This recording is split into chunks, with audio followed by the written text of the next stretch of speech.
बिस्मिल्लाहिर्रहमानिर्रहीम। अस्सलाम वालेकुम। उम्मीद है अब सब लोग खैरियत से होंगे। आज हमने लॉ ऑफ इनहेरिटेंस की बेसिक्स को कुछ कवर करना है। और स्टार्ट करने से पहले मैं ये बताता चलूं कि this is one of the most important laws जो कि मुस्लिम पर्सनल लॉ में या इस्लामिक लॉ में या ओवरऑल आप कह लें कि जो हमारे वर्ल्डली लॉज हैं उसके अंदर ये मौजूद है। क्योंकि इस लॉ के जरिए से हम सीख सकते हैं कि एक बंदा जब फौत हो जाता है तो उसके जो वरसा हैं, ठीक है, उनको कंफ्यूजन से बचाने के लिए और लोगों तक उनके राइट्स पहुंचाने के लिए इस लॉ का पता होना इंतहाई जरूरी है। कौन कौन सी ऑब्लिगेशंस हैं किस किस के ऊपर, कौन कौन से राइट्स हैं किस बंदे के, डिस्ट्रीब्यूशन किस तरीके से होगी और वो कौन कौन से काम हैं जो डिस्ट्रीब्यूशन से पहले करने वाले हैं। तो इन सारी चीजों का नॉलेज होना हर एक लॉ स्टूडेंट के लिए भी, लॉयर के लिए भी और ओवरऑल हर एक मुसलमान के लिए इंतहाई जरूरी है। अब इसके अंदर बेसिकली हम थोड़ा सा हिस्टोरिकल बैकग्राउंड देख लेते हैं। हम कह सकते हैं कि इस्लाम से पहले जो लॉ ऑफ इनहेरिटेंस था वो एक तरह से मौजूद तो था। कुछ कॉन्सेप्ट्स हमें मिलते हैं जो इस लॉ ऑफ इनहेरिटेंस में भी मौजूद हैं, जैसे आसबा का कॉन्सेप्ट है, आगे चलकर मैं एक्सप्लेन करूंगा। लेकिन वहां पर यह था कि जितनी भी प्रोविजंस थी वो सारी की सारी मर्दों के लिए थी, औरतों के लिए उसमें कुछ भी नहीं था। ठीक है, तो जैसा आप सबको पता है कि औरतों को उनके हकूक सबसे ज्यादा अभी भी ऑल ओवर द वर्ल्ड ये माना जाता है कि वो इस्लाम ने दिए हैं। तो इस वजह से जैसे मैंने प्रीवियस लेक्चर्स में भी कहा कि डॉवर वगैरह या फिर उसके अलावा जो बाकी मेरे लेक्चर्स है मुस्लिम पर्सनल लॉ पे मेंटेनेंस के ऊपर, तो उसके साथ साथ इसको भी अगर आप देखेंगे तो इन सारी चीजों से हमें एक चीज ये पता चल जानी चाहिए कि इस्लाम वो मजहब है जो कि सबसे ज्यादा औरतों के हकूक की बात करता है। ठीक है, तो इन सारी चीजों को भी आपको हमेशा अपने माइंड में रखना चाहिए और इन सारी चीजों को माइंड में रखेंगे तो इस लॉ की आपको बेहतर तरीके से समझ आ सकेगी। तो अब विदाउट वेस्टिंग एनी टाइम हम चलते हैं, इसको पढ़ना स्टार्ट करते हैं कि इसके अंदर क्या क्या चीजें हमें बताई जा रही हैं। तो फर्स्ट ऑफ ऑल ये कहता है कि when a Muslim dies there are 4 duties which need to be performed. अब जब एक मुसलमान फौत हो जाता है उसका तरका तब ओपन होता है। एक बात आपने याद रखनी है कि कभी भी जो इनहेरिटेंस लॉ है वो एक आदमी की जिंदगी में एप्लीकेबल नहीं हो सकता, बल्कि जब वो फौत हो जाएगा उसके बाद लॉ ऑफ इनहेरिटेंस एप्लीकेबल होगा। तो आप ये कह लें कि जो इसकी मोस्ट बेसिक चीज है इनहेरिटेंस ओपन होने की, वो है एक बंदे की डेथ, एक बंदे का मर जाना, ताकि उसकी जो भी नेमत है अल्लाह ताला ने उसको अता की है उस नेमत से दूसरे लोग भी फायदा उठा सके। क्योंकि इस्लाम हमेशा अदलो इंसाफ की बात करता है और हमें पता है कि एक दुनिया में एक शख्स के पास जो कुछ भी है वो उसका अपना नहीं है, वो सब अल्लाह ताला का दिया हुआ है। ठीक है, तो इसी वजह से जब वो मर जाएगा तो वो सारा कुछ अपने साथ कब्र में नहीं ले जाएगा, बल्कि उसके पीछे जो वरसा हैं, जो उसके डिपेंडेंट्स हैं, उनके लिए एम्पल प्रोविजंस इस्लाम ने कर दी हैं ताकि किसी भी कंफ्यूजन से बचा जा सके। और अगर खुदा ना खास्ता ये हिस्से भी मुतय्यन ना होते कुरान में तो ना जाने हमारे लिटिगेशन आज उसका क्या हाल होता। तो कम से कम ये हमारे पास है कि डिस्प्यूट हम क्रिएट कर सकते हैं, लेकिन जो हिस्से कुरान ने, हदीस ने और उसके बाद इजमा और कयास ने जो मुकर्रर कर दिए हैं, ठीक है, इसके अलावा हमारे कानून के अंदर भी एक प्रोविजन मौजूद है, उसका भी मैं जिक्र करूंगा, section 4 Muslim family laws ordinance. तो इन सारी एडिशंस के बाद हमारे पास एक लॉ प्रॉपर फॉर्म में मौजूद है कि जिसकी वजह से हम इन राइट्स को, इन नेमतों को एक्सटेंड कर सकते हैं। तो जब एक इंसान मर जाता है तो 4 चीजें करनी होती हैं और ये स्टेप बाय स्टेप करनी है। नंबर 1, पे फ्यूनरल एंड बेरियल एक्सपेंसेस। सबसे पहले तो फ्यूनरल और बेरियल एक्सपेंसेस आपने पे करने हैं। अब इसके अंदर थोड़ा सा इख्तलाफ मौजूद है पॉइंट नंबर 1 और पॉइंट नंबर 2 में, जो कि है paying debts of the deceased. जैसा मैंने पहले प्रीवियस लेक्चर्स में भी बताया, मुस्लिम पर्सनल लॉ में इख्तलाफात मौजूद हैं, लेकिन हमने इनको इग्नोर करना है और हमने अपनी पर्सनल स्टडी के जरिए से जो चीज हमें ज्यादा बेहतर लगती है उस कंक्लूजन पर हमें पहुंच जाना चाहिए। तो इस वजह से है कि आपने कर्ज पहले देना है, क्योंकि आप सल्लल्लाहु अलैहि वसल्लम जब उनकी रहलत का वक्त करीब था तो उन्होंने स्पेसिफिकली पूछा क्या मेरे ऊपर किसी का कोई डेट तो नहीं है। तो इस चीज के ऊपर रिलाई करते हुए कुछ उलमा का ये कहना है कि फ्यूनरल और बेरियल एक्सपेंसेस से भी पहले आपने डेट्स क्लियर करने हैं, ठीक है। वो डेट्स आप क्लियर करेंगे, लोगों के पैसे देंगे, उसके बाद आप जो है फ्यूनरल और बेरियल एक्सपेंसेस उसमें से निकालेंगे। लेकिन कुछ उलमा के नजदीक जो फ्यूनरल और बेरियल एक्सपेंसेस हैं वो इस चीज के ऊपर है कि देखें इस्लाम हमें जो है वो अदल इंसाफ का दर्स भी देता है और थोड़ी सी इखलाकियात भी सिखाता है। मेरा नहीं ख्याल कि कोई भी इंसान, कोई भी मुसलमान ये बर्दाश्त कर सकेगा कि वो अपने पैसे ले ले, बेशक मरने वाले के जो तदफीन के खर्चे हैं वो पूरे होते हैं या नहीं होते। तो इस वजह से इन दोनों पॉइंट्स को आपने मद्देनजर रखना है कि सबसे पहले फ्यूनरल एंड बेरियल एक्सपेंसेस, जो तदफीन का खर्च है वो निकालेंगे। उसके बाद अगर तो मरने वाले ने, डिसीज्ड ने किसी का कोई कर्ज अदा करना है तो वो कर्ज अदा करेगा, ठीक है, यानी उसके लीगल एयर्स उसकी स्टेट में से। उसके बाद जो तीसरी चीज है वो है विल या वसीयत, ठीक है। अगर तो मुतवफ़ी ने अपनी जिंदगी के दौरान कोई वसीयत कर दी, कोई विल कर दी, तो उसको फिर पे की जाएगी। और वो जो वसीयत है उसका रूल हम सबको पता होना चाहिए कि वो 1/3 ऑफ द प्रॉपर्टी है, ठीक हो गया। तो विल भी ऑपरेटेबल होती है आफ्टर द डेथ। अगर जिंदगी में विल करने वाला, वसीयत करने वाला उसको रिवोक कर लेता है, वापस ले लेता है, तो फिर उसकी कोई हैसियत नहीं रहती। और मरते वक्त तक अगर उसने वसीयत को, विल को वापस नहीं लिया, तो उसके बाद वो जब उसकी डेथ हो जाएगी तो फिर वो ऑपरेटेबल होगी, ठीक है।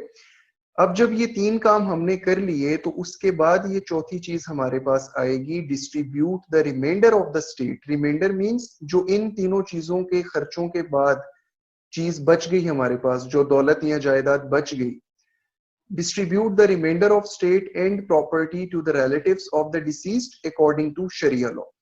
अब जो है वो उसके रिलेटिव्स में फिर आप तकसीम करेंगे। अब बेसिकली ये जो पॉइंट नंबर 4 है ये हमने यहाँ पर एक्सप्लेन करना है कि वो रिलेटिव्स कौन कौन से हैं, उनकी कौन कौन सी क्लासेस हैं और किस किस तरीके से उनको ये जो पैसे हैं या प्रॉपर्टी है ये पे की जाएगी। तो सबसे पहले कहते हैं डिफरेंट टाइप्स ऑफ एयर्स, जो वुरसा हैं उनकी टाइप्स क्या हैं। कहते हैं heirs referred to as primary heirs are always entitled to a share of the inheritance, they are never totally excluded। यानी जो प्राइमरी एयर्स हैं ये वो लोग हैं जिनको हर हाल में कुछ ना कुछ मिलना ही है, ठीक है। जो भी डिसीज्ड अपनी प्रॉपर्टी, अपनी वेल्थ छोड़ेगा उसमें से इन लोगों का हिस्सा कभी भी किसी भी सिचुएशन में खत्म नहीं हो सकता। ये लाजमी तौर पर हिस्सेदार उस स्टेट में से होंगे। कोई ऐसी सिचुएशन नहीं है, कोई ऐसी कंडीशन नहीं है कि जिसकी वजह से इनको एक्सक्लूड किया जा सके, ठीक है। माँ सिवाय कातिल के लिए कि अगर एक बेटा अपने बाप को कत्ल कर देता है या बेटी या जो भी एयर, ठीक है, वो कत्ल कर देता है तो फिर उस मरने वाले की विरासत से वो हिस्सा नहीं ले सकेगा, ठीक है। लेकिन नॉर्मल सर्कमस्टांसेस में इनको हिस्सा लाजमी मिलता है। These primary heirs consist of the spouse, both parents। सबसे पहले स्पाउस, ठीक है, यानी कि अगर शोहर की वफात होती है तो बीवी को लाजमी हिस्सा मिलेगा, बीवी की वफात होती है तो शोहर को लाजमी हिस्सा मिलेगा। शर्त यह है कि at the time of death उनका जो निकाह है वो इंटैक्ट होना चाहिए, ठीक है। अगर डेथ से पहले तलाक दे दी तो डेफिनेटली कोई हिस्सा नहीं होगा, सेपरेशन हो गई तो कोई हिस्सा नहीं होगा। और लॉ यहां तक हमें बताता है, इस्लामिक लॉ, कि अगर एक बंदा वो मरगुल मौत के करीब है, वो डेथ बेड के ऊपर है, मरने वाला है, और इस वजह से वो महरूम करने के लिए अपनी बीवी को कि इसको जायदाद में से ना मिले तलाक दे देता है, तो फिर भी उस बीवी का हिस्सा बनेगा, ठीक है। तो यहां तक हमारा इस्लामिक लॉ इसको एक्सप्लेन करता है। उसके बाद बोथ पेरेंट्स, दोनों वालिदैन, ठीक है, वालिद भी वालदा भी, ठीक है। The son and the daughter, बेटा है बेटी है, ठीक है, ये सारे। But under certain circumstances other heirs can also inherit as residuaries. Residuaries असबा आगे चल के मैं डिटेल में बताऊंगा। Namely the father, paternal grandfather, daughter, agnatic granddaughter, daughter है, full sister, consanguine sister and mother. इनको मैं थोड़ा एक्सप्लेन कर देता हूं कि रेजिडुअरीज यानी कि जो बाकी बच के मिलता है, ठीक है। यानी एक तो हो गया ना हिस्सा मुतय्यन है कि इतना हिस्सा, मतलब लेट से कि 10% इसका, 20 उसका, 25 उसका, 30 इसका, 50 इसका, ये इस्लाम ने हमें बता दिए हैं। इनकी डिटेल में आगे चल के बताता हूँ। कुछ लोगों को हिस्सा मिलता है एज रेजिडुअरीज, यानी जो इनको हम पे कर देते हैं 10%, 20, 30, फिर बाकी जो बच जाता है उनको एज रेजिडुअरीज मिलता है। फादर का हिस्सा भी मुतय्यन है और इसको बाकी भी मिलता है, रेजिडुअल भी मिलता है, जितना बाकी बच जाएगा। ठीक है, आगे चल के देखते हैं। पैटर्नल ग्रैंडफादर, पैटर्नल ग्रैंडफादर यानी दादा, इसके अलावा डॉटर, इसके अलावा इग्नेटिक grand daughter. Agnatic grand daughter का मतलब है जो बेटे के रिलेशन से आपकी पोती है, यानी कि आपके बेटे की बेटी होगी, ठीक है, जो ग्रैंड डॉटर है। इसके अलावा फुल सिस्टर, फुल का मतलब ये होता है कि जो हमारे, आप कह लें कि सगे भी इनको कह सकते हैं, और ये कह लें कि हमारा और उनका दोनों वालदैन एक ही होंगे, ठीक है, यानी उनकी माँ हमारी माँ वो भी एक ही है, उनका बाप और हमारा बाप वो भी एक ही है, ठीक है। अब ये सुनने में आपको अजीब लग रहा होगा, लेकिन आगे चलकर मैं इसको एक्सप्लेन कर देता हूँ। जैसे ये कंसेंगुइन सिस्टर लिखा हुआ है, कंसेंगुइन सिस्टर का वो मतलब ये है कि जिस सिस्टर का बाप और आपका बाप वो एक ही है, ठीक है, लेकिन माँ डिफरेंट है। अब उसके बाद कहते हैं those who inherit are usually confined to 3 groups. अब यहाँ पर मजीद उसने स्पेसिफिकेशन कर दी है। सबसे पहले कोटा एयर्स, इनको हम कहेंगे जविल फुरूस या फिर असहाबुल फुरूस, यहाँ पर सिंगुलर फॉर्म में फर्ज लिखा हुआ है, ठीक है। अब usually include daughters, parents, grandparents, husband and wife, wives, brothers and sisters and others, ठीक है। तो ये कोटा एयर्स हैं जिनके हिस्से मुतय्यन होंगे, जैसे मैंने पहले बताया 1/2, 1/3, 1/6, या परसेंटेज में आप इसको निकाल सकते हैं। तो this group usually take a designated share और कोटा ऑफ द स्टेट्स। तो इनका एक कोटा मुतय्यन है, इनको वही मिलना है, ठीक है, इसके अलावा इनको नहीं मिलेगा। इनका जो शेयर मुतय्यन कर दिया गया है सिर्फ वही मिलेगा, मां सिवाय बाप के। बाप का जो है वो बाकी भी होता है, आगे चल के देखते हैं। उसके बाद है मेंबर्स ऑफ द असाबा residuaries, usually a combination of male and sometimes female relatives that inherit as residuaries after the shares of the quota heirs is distributed, ठीक है।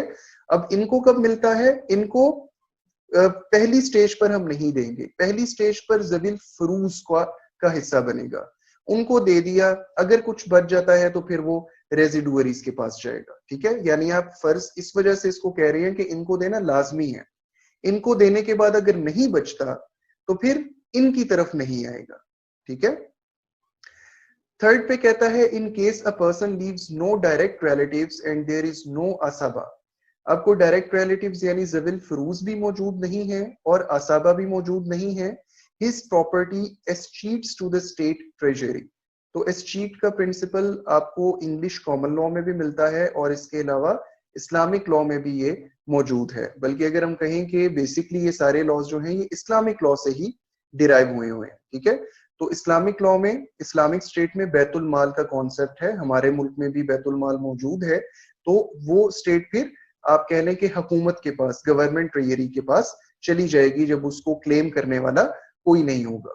पॉसिबल है कि एक आदमी लेट से कि यतीम खाने से वो निकला, यानी उसके वालिदैन अननोन थे, यतीम खाने में पला बढ़ा, उसके कोई रिलेटिव्स नहीं है, कोई आगे पीछे नहीं है, अपनी वो नौकरी करता है, बिजनेस करता है, बहुत सारी जायदाद वो बना लेता है अपनी जिंदगी में। अब जब वो फौत होगा तो उसका लेने देने वाला कोई नहीं है। अब यहाँ तो वो क्या करेगा कि अपनी मर्जी से किसी को गिफ्ट कर दे, चैरिटी कर दे, ठीक है। अगर वो ऐसा नहीं करता तो फिर वो स्टेट की प्रॉपर्टी कंसीडर की जाएगी। तो इस तरीके से ये 3 क्लासेस हमने ड्रॉ कर ली।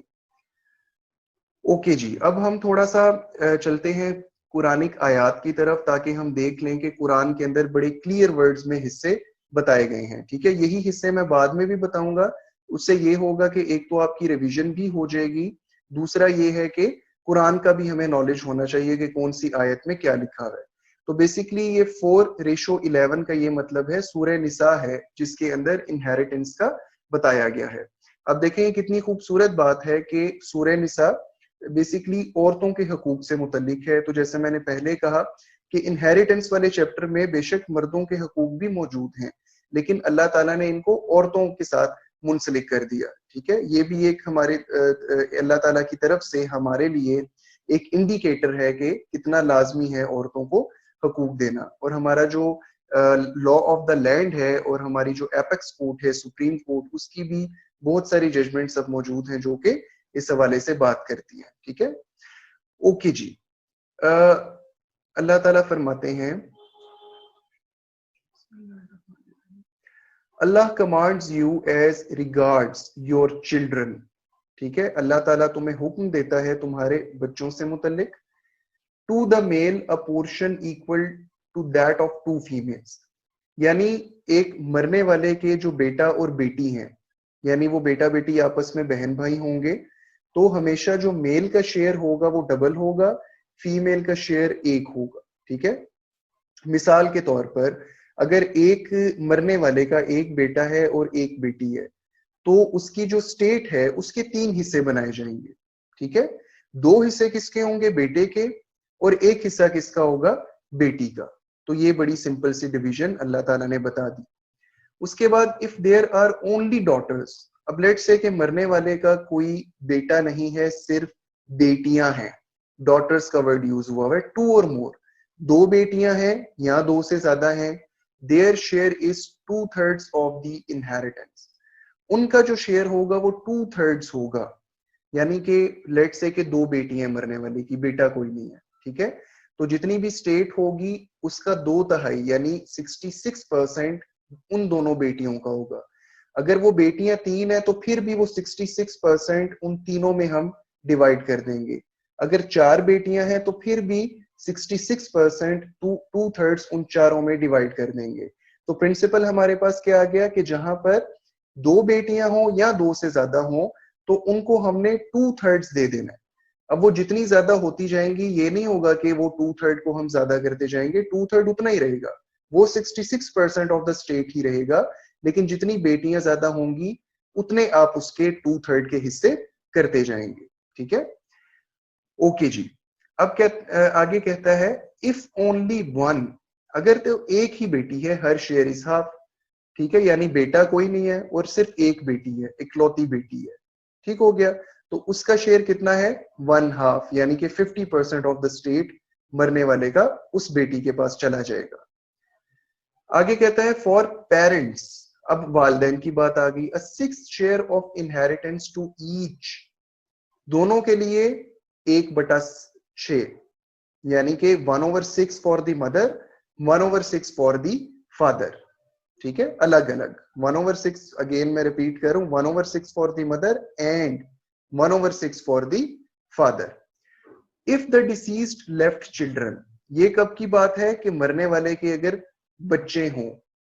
ठीक हो गया, इफ नो चिल्ड्रन, अगर तो मरने वाले का कोई औलाद नहीं है, and the parents are the only heirs, ठीक है, और पेरेंट्स ने ही उसकी जायदाद लेनी है, पेरेंट्स ही ओनली एयर्स हैं, the mother has a third, तो फिर माँ का कितना हिस्सा बन जाएगा? 1/3। यानी पहली सिचुएशन में माँ का उन्होंने क्या हिस्सा बताया? मरने वाले की अगर औलाद मौजूद है तो माँ का हिस्सा 1/6, और अगर मरने वाली की औलाद नहीं है तो माँ का हिस्सा 1/3। ठीक है, और यहाँ पर ये हिस्सा आयत का खत्म हो जाता है, कि जिसका मतलब क्या हुआ कि अगर सिर्फ पेरेंट्स हैं, सिर्फ वालिदैन हैं, बच्चे नहीं हैं, तो 1/3 माँ के पास चला गया 33%, और बाकी जो है फिर वो बाप के पास चला जाएगा।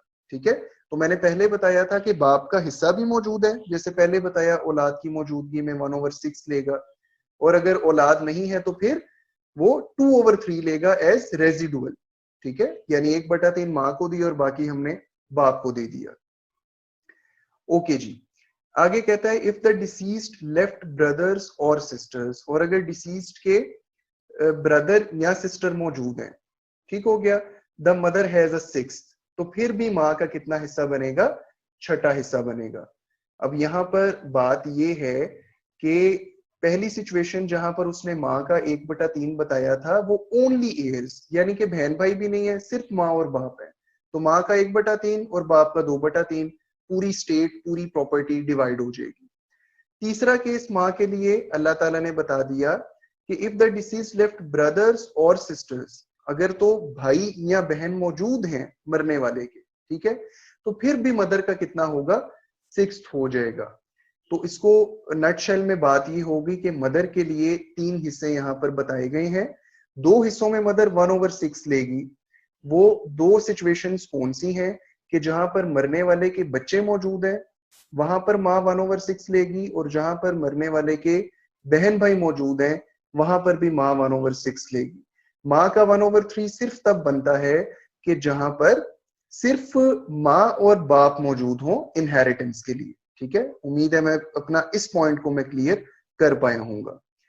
आगे, the distribution in all cases is after the payment of legacies he may have bequeathed और डेट्स, ठीक है। तो ये चीज हम पहले पढ़ चुके हैं कि सारी की सारी जो लेगेसीज हैं ये आप जब वो कर चुके होंगे, सारे खर्च निकाल चुके होंगे, उसके बाद हो जाएगा। ठीक हो गया, ओके जी। उसके बाद अब सूरह निसा की आयत नंबर 12 है।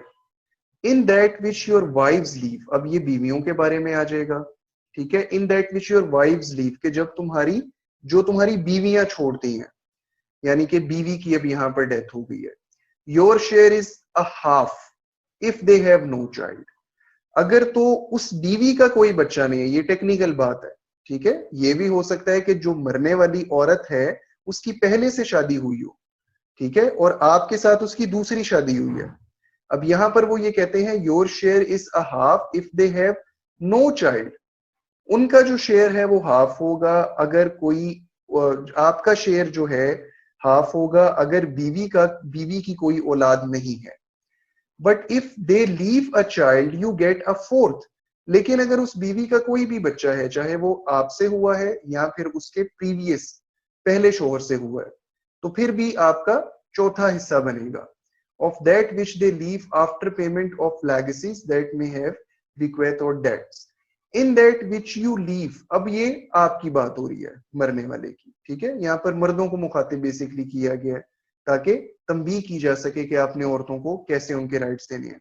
इन that which you leave there, यानी कि योर वाइफ्स, तो कहता है अल्लाह ताला कि जहां पर तुम्हारी वफात हो जाए, तुम प्रॉपर्टी छोड़ते हो, ठीक है, तो their share is a fourth if you have no child, अगर मरने वाले की कोई औलाद नहीं है, ठीक हो गया, तो फिर जो बीवी है या बीवियां हैं उनका 1/4 होगा। यहां पर भी मैं बताता चलूं कि 1/4 का मतलब ये है कि चाहे एक बीवी हो, चाहे 2 हो, चाहे 3 हो, चाहे 4 हो, हिस्सा हम एक निकाल लेंगे 1/4, और वही हिस्सा उनके अंदर आप क्या करेंगे, डिवाइड करने की कोशिश करेंगे। ठीक हो गया।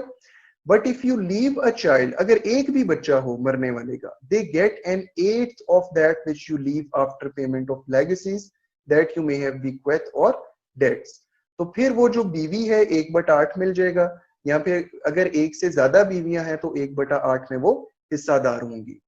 इफ द मैन और women whose inheritance is in question has left neither ascendants, ठीक है, डिसेंडेंट्स, कलाला, यानी कि सॉरी ये वर्ड थोड़ा सा मिसटाइप हो गया है, असेंडेंट और नॉट डिसेंडेंट्स, यानी कि अगर कोई आदमी या औरत उनकी जो इनहेरिटेंस है, ठीक है, उसमें कोई भी नहीं है ना, असेंडेंट्स हैं, असेंडेंट्स मींस वालदैन, ठीक है, वालदैन के वालदैन कोई भी नहीं है ऊपर, और डिसेंडेंट्स या फिर कोई नीचे भी नहीं है औलाद में से, ठीक है, इसको हम कहते हैं कलाला। कलालतन जो है फिर वो उनकी डिस्ट्रीब्यूशन होगी, जो वर्ड कुरान में कलाला है। But has left a brother और अ सिस्टर, यहां पर कहते हैं ऊपर वालदैन में भी कोई नहीं, ठीक है, दादा दादी और उससे ऊपर भी कोई नहीं, डिसेंडेंट्स यानी औलाद में से भी कोई नहीं, ठीक है। अगर लेकिन एक भाई या एक बहन, यानी ये नहीं है कि एक भाई और एक बहन, नहीं, अगर सिर्फ एक भाई हो या एक बहन हो, each one of the two gets a 6th, ठीक है, तो उनमें से हर एक जो भी होगा उसको 1/6 मिलेगा। But if more than 2 they share in a third, लेकिन अगर वो ज्यादा है, मोर देन 2 है, ठीक है, यानी कि 2 भाई 1 बहन हो गए, या फिर 2 बहनें और 1 भाई हो गया, इस तरीके से दे शेयर इन अ थर्ड, तो फिर उनका जो शेयर होगा वो थर्ड के अंदर होगा, यानी 1/3 आप स्टेट में से निकाल देंगे और वो उस 1/3 को उन सारे 3, 4, 5 जितने भी बहन भाई होंगे उनके अंदर डिस्ट्रीब्यूट कर देंगे। ठीक है, ओके जी। अब आयत नंबर 176 है सूरह निसा की। They ask you for a legal verdict से अल्लाह डायरेक्ट्स अबाउट अल कलाला, कलाला जैसे भी था, those who leave neither ascendants nor descendants as heirs if it is a man that dies, अगर आदमी की वफात हुई है, leaving a sister but no child, एक बहन है उस आदमी की, बच्चा कोई नहीं है, ठीक है। यानी कि पहले से आप देख लें कलाला की बात हो रही है, यानी वालदैन भी कोई नहीं है, औलाद भी कोई नहीं है, और मरने वाले की सिर्फ एक बहन है। She shall have half the inheritance, उस बहन को आधा मिल जाएगा। if such a deceased was a woman, और अगर मरने वाली खातून है, who left no child, उसके भी आगे पीछे कोई नहीं, ना औलाद है ना उसके कोई वालिदैन और ऊपर, ठीक है। her brother takes her inheritance, लेकिन भाई होगा तो वो फिर क्या करेगा, पूरी की पूरी इनहेरिटेंस ले लेगा। लेकिन बात यह है कि औरतों को चूंकि मेहर भी मिलता है, और जब आप रिश्ते देखेंगे तो औरतों को, अगर एक औरत जो है वो एट अ टाइम बीवी भी होगी उसको वहां से भी मिल जाएगा, एट अ टाइम जो है वो माँ भी होगी उसको वहां से भी मिल जाएगा, उसी वक्त जो है वो इसी तरीके से कोई और रिश्ता भी होगा वहां से भी मिल जाएगा। इसलिए मर्द के ऊपर चूंकि रिस्पॉन्सिबिलिटी ज्यादा होती है, जिम्मेदारी ज्यादा होती है, उसने अपने बीवी बच्चों को मेंटेन भी करना होता है, तो इस वजह से यहाँ पर ज्यादा हिस्सा मर्द के लिए रखा गया है। ये आपने हरगिज नहीं सोचना कि इस्लामिक लॉ किसी भी किस्म की नाइंसाफी करता है, ठीक है।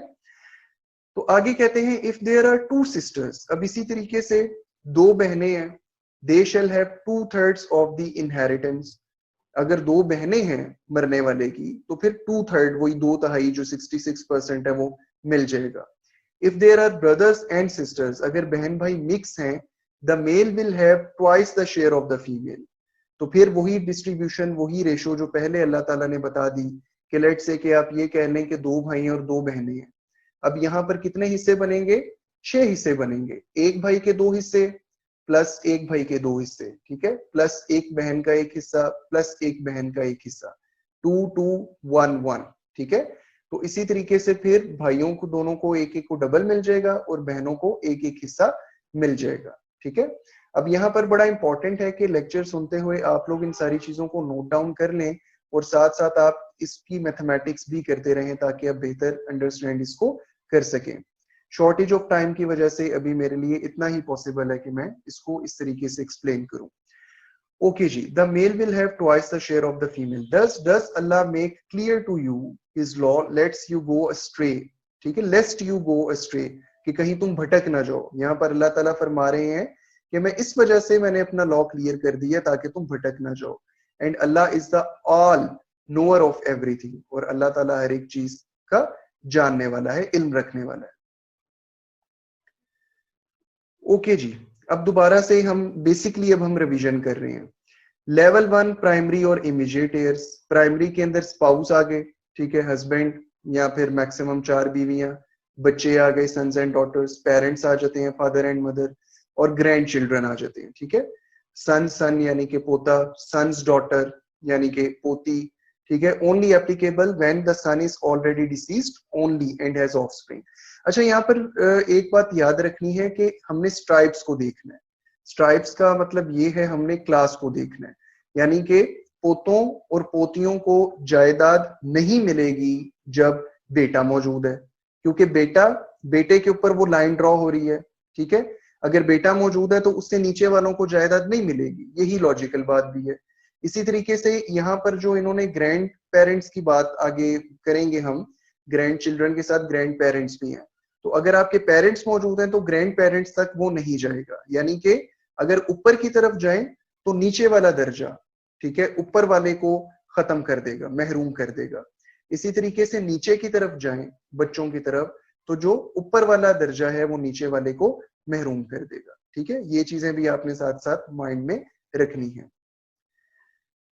उसके बाद है लेवल 2 सेकेंडरी ईयर्स। सेकेंडरी के अंदर जो है वो ग्रैंड पेरेंट्स आ जाते हैं, पैटर्नल एंड मैटरनल। सेकेंडरी इनको इसी वजह से कह रहे हैं, जैसे मैंने अभी बताया है कि पेरेंट्स होंगे, यानी प्राइमरी में से आपके पास मौजूद हैं तो सेकेंडरी में हमें आने की जरूरत ही नहीं है, पेरेंट्स मौजूद हैं, ग्रैंड पेरेंट्स को नहीं मिलेगा।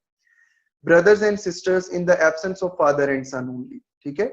अब देखें ना, पहली जो जिम्मेदारी है आपकी देने की वो वालिदैन की तरफ है, और औलाद की तरफ है, ठीक है।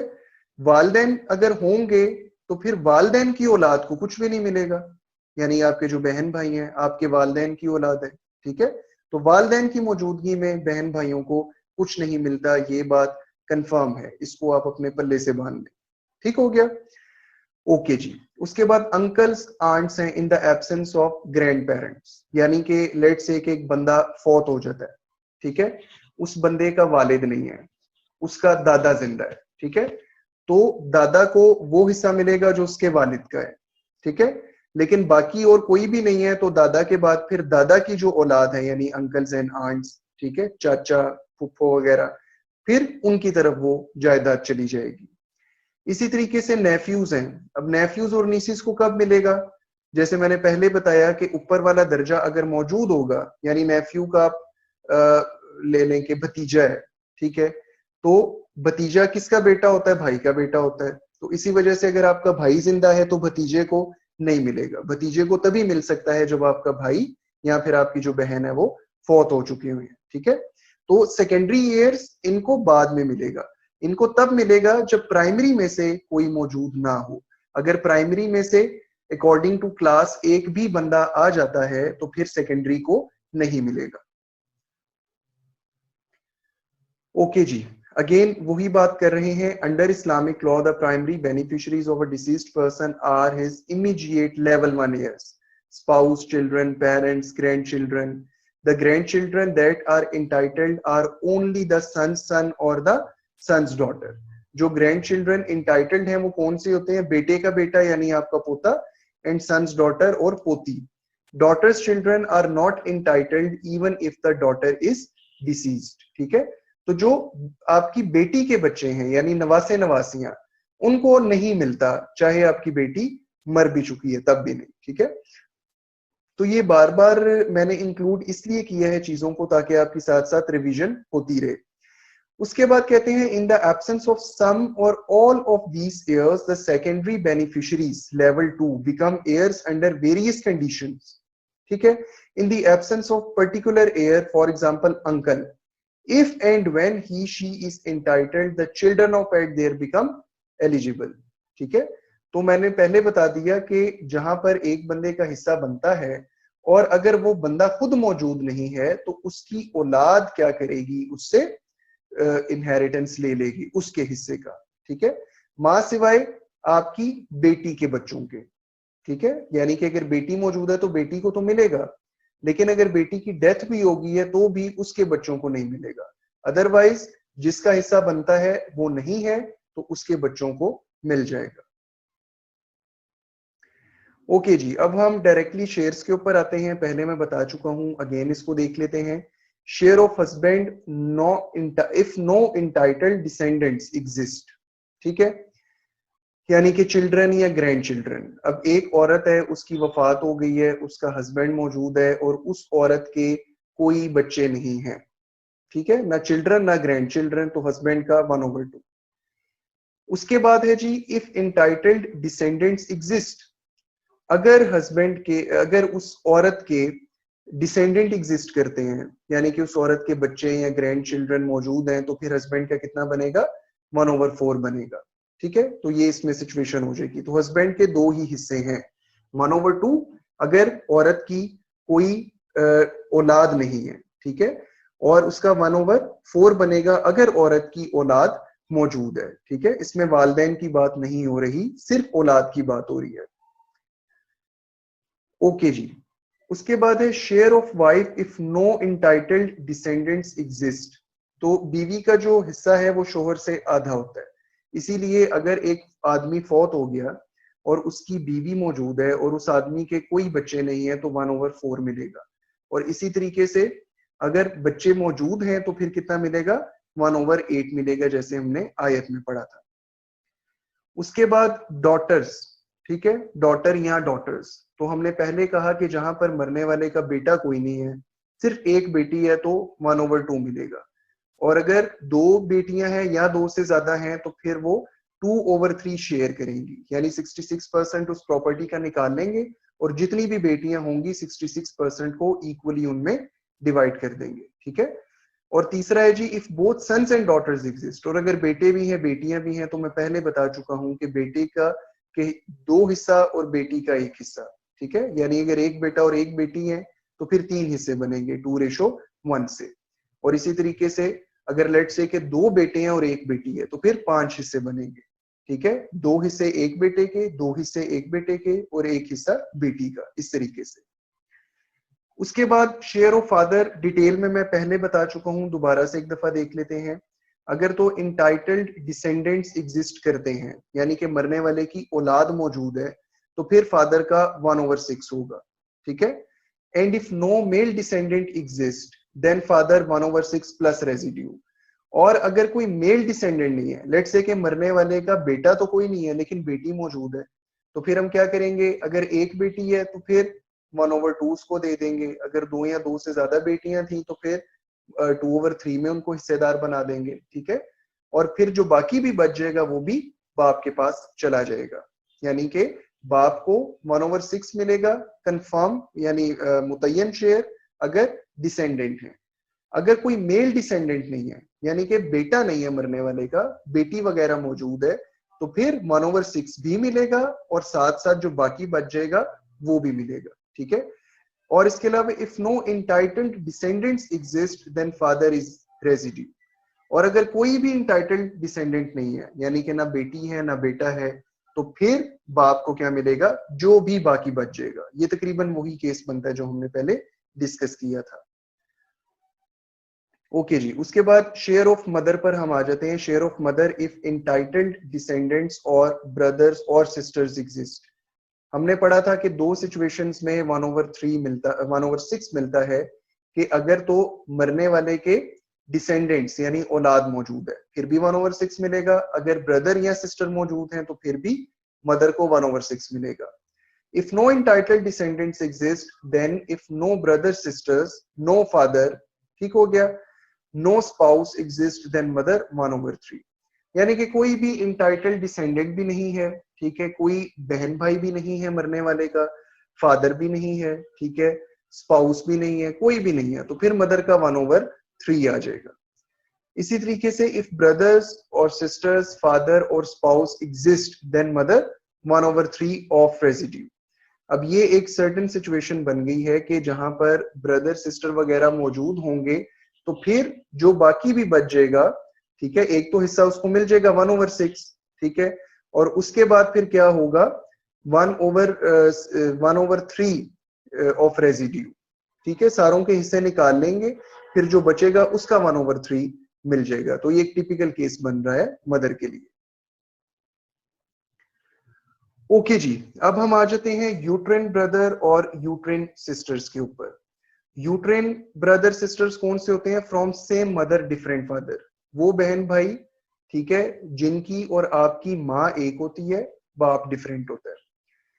इफ वन यूट्रेन ब्रदर और sister exist then if no entitled descendants, condition क्या है कि मरने वाले का कोई भी यूट्रेन ब्रदर या सिस्टर मौजूद है, ठीक है, और कोई भी जो इंटाइटल्ड डिसेंडेंट्स हैं, कोई बच्चे पोते वगैरह नहीं है, एंड नो मेल असेंडेंट्स, ठीक है, और कोई मेल असेंडेंट नहीं है यानी बाप नहीं है, ठीक है, दादा नहीं है, तो फिर यूट्रेन ब्रदर का कितना होगा, 1/6 होगा, या फिर यूट्रेन सिस्टर को भी 1/6 मिलेगा। इसके बाद इफ 2 और मोर यूट्रेन ब्रदर्स और sisters exist then if no entitled descendants and no male ascendants, वही कंडीशन के 2 या 2 से ज्यादा यूट्रेन ब्रदर या सिस्टर हैं और कोई डिसेंडेंट आपका नहीं है, औलाद नहीं है, और कोई मेल असेंडेंट यानी बाप या दादा वगैरह भी मौजूद नहीं है, then all uterine brothers and sisters 1/3। तो फिर उसमें क्या करेंगे कि 1/3 निकाल देंगे और उनको डिवाइड कर देंगे, डिस्ट्रीब्यूट कर देंगे ब्रदर, यूट्रेन ब्रदर और सिस्टर में, ठीक है। आगे नोट में कहते हैं there are uterine brother sister in addition to full brothers and sisters. अगर आपके फुल ब्रदर सिस्टर भी मौजूद हैं, यानी कि उन बहन भाइयों के दोनों वालदैन आपके भी वालदैन है, ठीक है, full brother and sister same father mother, ठीक है, then they share in the residue. तो फिर यूट्रेन ब्रदर या सिस्टर्स को अगर बाकी बच जाएगा रेजिड्यू तो उसमें से मिलेगा। ओके जी, उसके बाद है share of sons daughter. Sons daughter का क्या मतलब है? पोती। If one sons daughter exist, अगर मरने वाले की एक पोती है, then if no daughters exist, और मरने वाले की कोई बेटी नहीं है, then if no sons son exist, ठीक है, और कोई पोता भी नहीं है, यानी सिचुएशन क्या होगी? मरने वाले की कोई बेटी भी नहीं है, मरने वाले का कोई पोता भी नहीं है, मरने वाले की सिर्फ एक पोती मौजूद है, ठीक है, तो फिर उसको हाफ मिल जाएगा, आधा उस पोती को चला जाएगा। दूसरी सिचुएशन में कहता है इफ सन एग्जिस्ट, पोता मौजूद है, तो फिर वही फॉर्मूला कि वो जो दोनों बहन भाई हैं, दो हिस्से भाई के और एक बहन का हो जाएगा, ठीक है, यानी कि पोता और पोती मौजूद है तो फिर दो हिस्से पोते के और एक पोती का। इसी तरीके से इफ टू और मोर सन्स डॉटर्स एग्जिस्ट, वही जो बेटी वाला फार्मूला था वही आपकी पोती के ऊपर भी अप्लाई हो रहा है कि दो पोतियां हैं या दो से ज्यादा हैं, ठीक है, और डॉटर कोई नहीं है, तो फिर क्या होगा जी? और कोई आपका पोता भी नहीं है, तो फिर उसी तरीके से 2 और 3 में इक्वली उनको डिवाइड दे देंगे, ठीक है, क्योंकि अगर तो आपकी बेटी मौजूद है तो बेटी की मौजूदगी में पोती को नहीं मिलता, ये याद रखना है। उसके बाद कंडीशन है if son exist then sons daughter, अगर पोता भी है और फिर पोती भी, ये हम पहले कर चुके हैं, तो उनको 2:1 की रेशो से मिल जाएगा। उसके बाद है share of full brother and sister. पहले हमने यूट्रेन का देखा है, अब हम फुल ब्रदर का देखेंगे, ठीक है। एक बात तो तय है कि अगर आपका वालिद मौजूद हो, ठीक है, तो फिर ब्रदर सिस्टर को नहीं मिलेगा। Brothers and sisters inherit only when there are no descendants, ठीक है, और आपके कोई बच्चे भी नहीं है, ठीक है, एंड नो असेंडेंट्स, और कोई बाप या कोई और, यानी कि ना ऊपर वाली स्ट्राइप में कोई है ना नीचे वाली में कोई है, ठीक है, तो फिर बहन भाइयों को मिल सकता है। अरेबिक वर्ड कलाला जो कुरान के अंदर मौजूद है, ये पहले मैं इसको एक्सप्लेन कर चुका हूं कि इसका मतलब है असेंडेंट्स एंड डिसेंडेंट्स, ठीक है, यानी कि ना तो वालदैन में से कोई है और ना ही औलाद में से कोई है। ओके जी, अब कहते हैं if no full brother and no female entitled descendant exist, ठीक है, डॉटर सन्स या डॉटर। अब कंडीशन वो ये बता रहा है कि कोई फुल ब्रदर नहीं है, ठीक है, और कोई फीमेल इंटाइटल्ड डिसेंडेंट नहीं है, यानी कि ना तो बेटी है ना कोई पोती है। तो then if deceased was male, और मरने वाला मेल था, तो फिर फुल सिस्टर कितनी लेगी? हाफ, ठीक है। इफ नो फुल सिस्टर, अगर कोई फुल सिस्टर नहीं है, and no female entitled descendant, ठीक है, और फीमेल इंटाइटल्ड डिसेंडेंट यानी बेटी या पोती भी नहीं है, और डिसीज जो है वो फीमेल हो, देन फुल ब्रदर क्या करेगा जी? पूरा का पूरा हिस्सा ले लेगा, यानी कि जो औरत फौत हुई है उसका आगे पीछे ऊपर नीचे कोई भी नहीं है, सिर्फ एक भाई है, तो सारी की सारी जायदाद भाई के पास चली जाएगी। इफ टू और मोर ब्रदर्स एंड सिस्टर्स, और अगर ज्यादा बहन भाई हैं, यानी भाई भी हैं बहन भी हैं, एक से ज्यादा हैं, तो फिर 2/3 के अंदर वो इक्वली डिवाइड हो जाएगा, ठीक है। और ये वो केस है कि जहां पर बहन भाइयों में इक्वल डिवीजन, यानी मर्द और औरत में इक्वल डिवीजन होती है, ठीक है। तो full brothers and sisters combination, तो फिर ये क्या बन जाएगा? 2/1 बन जाएगा, ठीक है। ओके जी, अब ये कंडीशन देते हैं if no full brother exist, अगर आपका कोई भाई नहीं है, ठीक है, फुल ब्रदर नहीं है, बट फीमेल इंटाइटल्ड डिसेंडेंट मौजूद है, ठीक हो गया, यानी कि बेटी या पोती। तो फिर फुल सिस्टर का कितना बनेगा? फुल सिस्टर का 1/6 बनेगा। डेफिनेटली जो बाकी शेयर है वो तो बेटी और पोती को भी हमने डिस्ट्रीब्यूट करना है, तो इस वजह से जो आपकी फुल सिस्टर होगी 1/6 बनेगा, ठीक हो गया। If no full sister exist, और अगर फुल सिस्टर नहीं है but female entitled descendant exist करती है, तो फिर फुल ब्रदर का कितना होगा? 1/6 होगा। उसी तरीके से अगर औरत फौत हो जाए, ठीक है, और उसका कोई फुल ब्रदर नहीं है, तो फिर क्या हो जाएगा जी? 1/6 हो जाएगा। ओके जी, अब कहते हैं if female entitled descendant exist, अगर फीमेल इंटाइटल्ड डिसेंडेंट एग्जिस्ट करती है, बेटी या पोती, then full sisters and brothers, तो फिर कितना हो जाएगा? फुल सिस्टर्स और ब्रदर का 1/3 हो जाएगा, ठीक है, और वो इक्वली शेयर होगा। तो अगेन मैं बताता चलूं कि ये वाले हिस्से हमने तब निकालने हैं कि जहां पर वालदैन या औलाद मौजूद नहीं होगी। उसके बाद हमारे पास आते हैं जी कॉन्सेंगुइन सिस्टर। कॉन्सेंगुइन सिस्टर होता है जो कि sister from the same father but different mother, यानी उस सिस्टर का और आपके वालिद साहब एक ही हैं, मदर डिफरेंट है। Consanguine sisters inherit only when there are no sons or sons. Consanguine sister को सिर्फ तब मिलेगा जब बेटा या पोता मौजूद नहीं है। And no father and no full brother, कोई फुल ब्रदर भी नहीं है और फादर भी नहीं है। इन 4 रिश्तों की गैर मौजूदगी में consanguine सिस्टर को हम देंगे। If only one full sister and no consanguine brother, then consanguine sister का हाफ बनेगा। मैं रिपीट कर रहा हूं कि अगर एक फुल सिस्टर है, ठीक है, और कोई कॉन्सेंगुइन ब्रदर नहीं है, क्योंकि अगर ब्रदर होता फिर तो 1/2 हो जाता, 1:2 हो जाता, ठीक है। तो इस वजह से फिर कॉन्सेंगुइन सिस्टर को 1/2 ही मिलेगा। इसी तरीके से कॉन्सेंगुइन सिस्टर्स इफ 2 और मोर, अगर कॉन्सेंगुइन सिस्टर्स जो हैं वो 2 हैं या 2 से ज्यादा हैं और वही कंडीशन के कोई भाई कॉन्सेंगुइन नहीं है तो 2/3 में वो हिस्सेदार होंगी, ठीक है। ये वही जो बेसिक कंडीशन है, अगर बेटा नहीं है और बेटियां मौजूद हैं उसके लिए जो कंडीशन थी यहाँ पर ये सेम वही कंडीशन है। If one full sister and consanguine brothers, then consanguine brother sister का 2:1 में ही होगा, यानी कि एक फुल सिस्टर है और कॉन्सेंगुइन ब्रदर्स मौजूद हैं, ठीक है। तो फिर वो क्योंकि आपके बाप के ही वो बेटे हैं तो फिर कॉन्सेंगुइन ब्रदर को हकीकी भाई का ही, फुल ब्रदर का ही दर्जा यहाँ पर मिल रहा है। ओके जी, अब उसके बाद ट्रू ग्रैंड मदर है। True grand mother is defined as the one whose line of connection with the deceased is not interrupted by a male between two females, यानी कि 2 फीमेल्स वहां पर इकट्ठी होंगी, 2 फीमेल्स के दरमियान कोई मेल नहीं आएगा, ठीक है। तो they are entitled only if the father और मदर डू नॉट एग्जिस्ट। तो डेफिनेटली जब हम ऊपर की तरफ जा रहे हैं तो मैंने पहले बताया था कि दरमियान में कोई फासला नहीं होना चाहिए। अगर आपसे ऊपर वाले दर्जे में फादर मौजूद है तो डेफिनेटली इनको नहीं मिलेगा, ठीक है। मदर मौजूद है तो इनको नहीं मिलेगा। अब true grandmother, mother's mother यानी कि नानी, देखिए ये 2 फीमेल्स इकट्ठी हैं, कोई मेल नहीं है। फादर्स मदर्स मदर, अब आपकी जो दादी है, आपकी दादी की जो माँ है, ठीक है, यहाँ पर देखें दादी और दादी की माँ दरमियान में कोई मेल नहीं है, ठीक है, इस तरीके से। उसके अलावा मदर्स मदर्स मदर, ठीक है, आपकी नानी की माँ, ठीक है, तो ये ट्रू ग्रैंड मदर्स हैं और इनको 1/6 मिलेगा।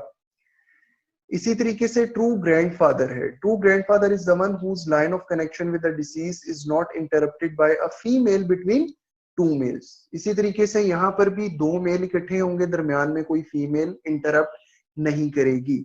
दे are entitled only if the father और मदर डू नॉट एग्जिस्ट। यहाँ पर भी वही कंडीशन है, वालदैन में से कोई भी नहीं होना चाहिए। For example father's father, father's father's father, ठीक है, यानी कि आपका दादा मरने वाले का और मरने वाले का दादे का वालिद, ठीक है। Mother's father, mother's father's father, ठीक है। इसके अलावा जो है वो माँ का बाप यानी नाना भी इसमें आ जाता है, और इसके अलावा मदर्स फादर्स फादर, ठीक है, और नाना का अगर बाप हो तो वो भी आ जाता है। अब डिस्ट्रीब्यूशन कैसे होगी ट्रू ग्रैंडफादर की? 1/6 इफ मेल डिसेंडेंट्स एग्जिस्ट, बेटे पोते वगैरह हैं तो 1/6 मिलेगा, ठीक है। अगर फीमेल डिपेंडेंट एग्जिस्ट करती है, मेल नहीं करता, तो 1/6 भी मिलेगा, और अगर कुछ बाकी बच जाए तो वो भी मिलेगा। इसी तरीके से ट्रू ग्रैंडफादर है residue if no male female descendant exist, अगर कोई मेल फीमेल नहीं है तो बाकी सारा का सारा फिर ट्रू ग्रैंडफादर के पास चला जाएगा। अंकल्स एंड आंट्स आ गए हैं, इनके बारे में मैंने पहले भी बताया था। ग्रैंड पेरेंट्स अगर ना हो तो फिर आपके चचा को, डेफिनेटली चचा को तब मिलेगा जब दादा नहीं है। अगर तो दादा होगा तो फिर चचा को नहीं मिलेगा, ठीक है, और अगर बाप होगा तो दादा को भी नहीं मिलेगा। तो कहता है this means that they will receive shares only if there are no parents and grandparents, because grandparents do not inherit when the parents are living. They will also not inherit if the children or children's children of the deceased are living, ठीक है। तो इसी तरीके से बच्चे या बच्चों के बच्चे अगर हैं तो फिर भी ये नहीं होगा। Proportions here are also in the ratio of 2:1 for male female, तो यहां पर भी जो proportion है वो मेल फीमेल 2:1 होगा। लास्ट में हम देखते हैं nephews and nieces। nephews and nieces आपके भतीजे भतीजियां are only entitled in the absence of brothers and sisters. वही फॉर्मूला कि अगर इनके वालिदैन मौजूद हैं, बहन भाई आपके मौजूद हैं, तो बहन भाई के बच्चों को नहीं मिलेगा. This means that they take the shares of the brothers sisters of the deceased in their absence. Hence, a nephew niece will receive what his or her parent brother sister of the deceased would have received if they would be alive. तो वही बात है कि अगर आपके जो भतीजा है या भतीजी है वो वही लेगी जो कि आपके भाई या बहन ने लेना था. भाई बहन नहीं है तो फिर इनको मिल जाएगा. They will also not inherit if the children or children's children of the deceased are living. ठीक है, तो इसी तरीके से अगर बच्चे हैं तो फिर भी इनको हिस्सा नहीं मिलेगा. Proportions here are also 2:1 for male female. तो उसी तरीके से मेल फीमेल में 2:1 का रेशो होगा. तो ये था एक ब्रीफ सा इंट्रोडक्शन. लॉ ऑफ इनहेरिटेंस बहुत मुश्किल है, इतने कम टाइम में समझाना डेफिनेटली मुमकिन नहीं है, समझना भी इतनी आसानी से मुमकिन नहीं है. तो मैं यही कहूंगा कि इस लेक्चर को आप बार बार सुनिए, जो भी पॉइंट्स इसके अंदर एक्सप्लेन हुए हैं उनको आप लिख लीजिए और उनको याद करने की कोशिश करें. ठीक है, अगर आप ऐसा करेंगे तो तब ही ये याद होने के काबिल है. और दूसरी चीज ये कि अगर आप इसको पूरा का पूरा कॉम्प्रिहेंड नहीं कर पाते, खासकर जिन स्टूडेंट्स का कल एग्जाम है उनके लिए मैं बात करूंगा, इसको कम से कम आप इस हद तक कर लें जो कि आपके बिल्कुल करीबी शेयर हैं लेवल 1 में. ठीक है, लेवल 1 वाले जो शेयर्स हैं यानी बेटे का, बेटी का, इसके अलावा वालदैन का, बीवी का, तो इनको आप लाजमी तौर पर जहन में रखें. तो उम्मीद है मैं कुछ समझा पाया हूँगा, कुछ बता पाया हूँगा. मुझे इजाजत दीजिए. अल्लाह हाफिज.